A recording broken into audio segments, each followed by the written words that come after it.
Hello friends, you are on your channel Consulting First. I hope you are doing wonderfully well. Today we are going to see in this video why being nice and friendly to others does not make you attractive.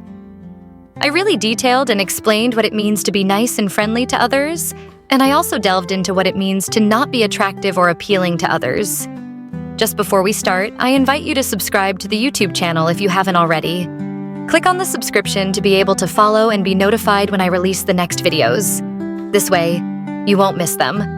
And if you miss them, it's still a damn shame, especially if it falls right on a subject that could unblock a problem that you are currently experiencing in your life. What makes nice people unattractive? I'm going to give you an example and you'll understand little by little. Maybe you'll even find yourself in this example. If you're watching this video, know that there are no coincidences in life. If you're watching this video, it's because it's made for you. Imagine that you've met someone and you send them a message saying, "Listen, if you're free, it would be cool to go to a restaurant together." This person replies, "Okay, that works. We can meet at 7 p.m. to 7:30 p.m. at such and such a restaurant." The next day, you meet at a restaurant and you have a good time together at the beginning of the evening. But little by little, you realize that the person in front of you is not really present. You feel that his thoughts are elsewhere. At that moment, you take your courage in both hands and tell him, "I don't feel like you're really present. What's going on?" The person answers you, "Listen, it's simple. I had my sports training tonight, but I canceled to come with you." What will you feel? How will you feel about someone who gives you this answer? About someone who is ready to cancel something that is important to them to be with you? You might say to yourself, "I am really special. I feel unique." Why? Because he or she canceled their activity to be with me. But at the same time, it's the double kiss.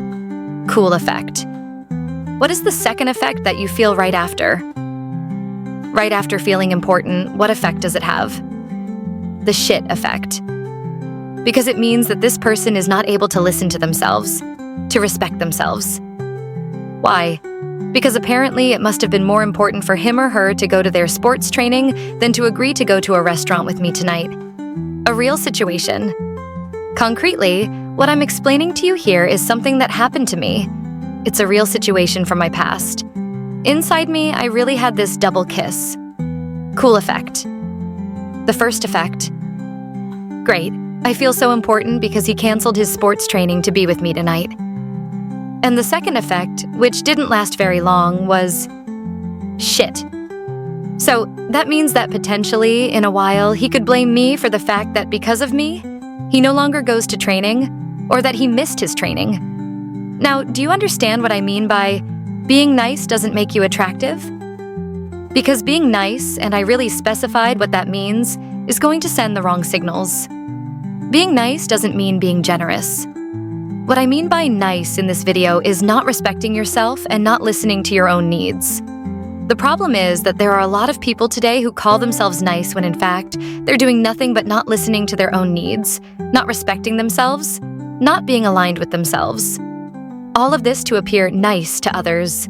A concrete example. As in the example I gave you, the person in front of me had just wanted to appear nice to me. In order to appear nice to me, she had to deny her own needs, to give up on what was important to her. So, she didn't respect herself in order to believe she was nice, in order to show others how nice she was. In fact, she had just demonstrated how incapable she was of respecting herself. Self-respect. And since she is unable to respect herself, that is the sign I had picked up on. And it is the sign that everyone picks up on when you try to be nice like that. That is to say, nice without respecting yourself. The sign that we pick up on is, you don't know how to respect yourself, so you won't be able to respect me either. If you can't do it for yourself, you won't be able to do it for me. Emotional prostitution. And you know what? Doing things just to please others, I don't care. I really want someone who is able to respect me. And someone who is able to respect me is someone who is able to respect himself. So I just want to look elsewhere. I really pushed the thing to the extreme to really make you aware, to really create an electroshock in you. Because if you recognize yourself in this situation, and by the way, If you watch this video, it's not by chance. A lot of people will recognize themselves, and myself, a part of me, will recognize itself in this video, the need to respect oneself. Because we all have a part of ourselves that wants to please others, that wants to show that we are kind, that we are lovable, that we are a good person. And for that, we are sometimes capable of prostituting ourselves. When I say prostituting ourselves, I am not talking about sexuality. I am talking about changing something inside ourselves, our needs, our values, crushing our values, not respecting our values for love, for acceptance in front of us, selfishness and altruism. But then, if I deny the fact that I need my sports training and instead tell myself that you will love me more, I call that prostitution.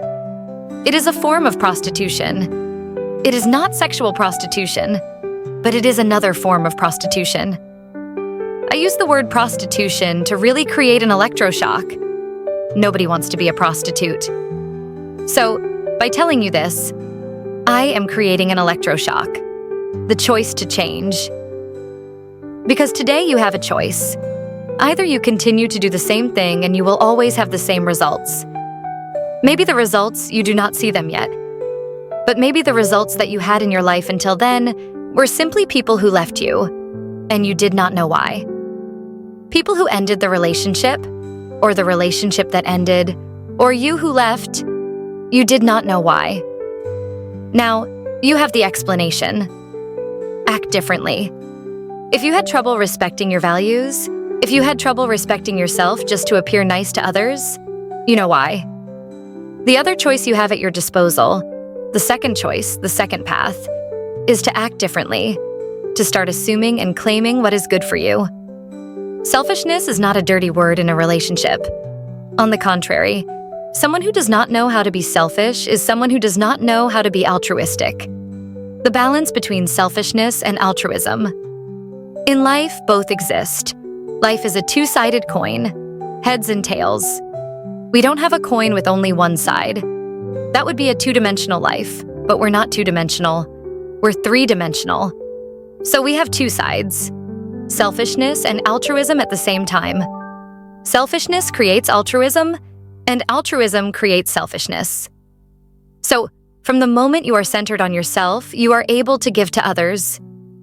From the moment you truly give to others, it's because you are giving to yourself. False kindness. But if you just want to please, nothing happens. You are not even able to respect yourself, so you are not able to respect the other. Selfishness is not a dirty word in a relationship. Try to be a little more selfish, a little less kind. And I remind you, I am not talking about kindness with the heart on the sleeve. Of course, kindness with the heart on the sleeve is something wonderful to develop. Obviously, I am really talking about this false kindness in the sense where I will denigrate myself just to be better accepted by the other, just because I think that the other will love me better. Learn to be selfish. But if I denigrate myself, no. Learn to be a little more selfish. What do I really want? The person opposite me offered me this. But what do I really want? Then, your goal is not to impose what you really want, it's to propose what you really want. What I really want is to go to my gym tonight. However, he or she offers me a restaurant. So I'm just going to send him a message. It's very important to me to do my sport. We could possibly meet up after, but it might be too late for you. We could possibly meet up before, maybe it's too early for you. I'm not able to change the schedule of the sport. Yes, I am able, but I really need it now. So, I'm not going to do it. On the other hand, what I propose is that we meet up after, that I give you more time, or that I give you time differently, that we do something really special together, because we won't be able to do something special tonight because I love my sport. Respect for others. And there, in this case, you respect yourself, and the person opposite you will just say to themselves, "Wow, the person has so much respect that they are able to respect me." And if the person opposite you does not accept that, it is because I think that the person opposite you is perhaps not ready to see someone in their life who respects themselves.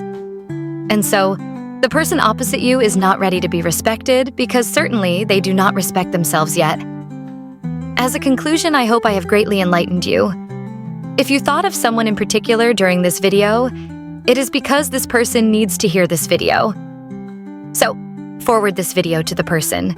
Tag them in the YouTube comments. I hug you hard. Take good care of yourself. You can be the most important person in your life. Put yourself first. I hug you hard and see you very soon.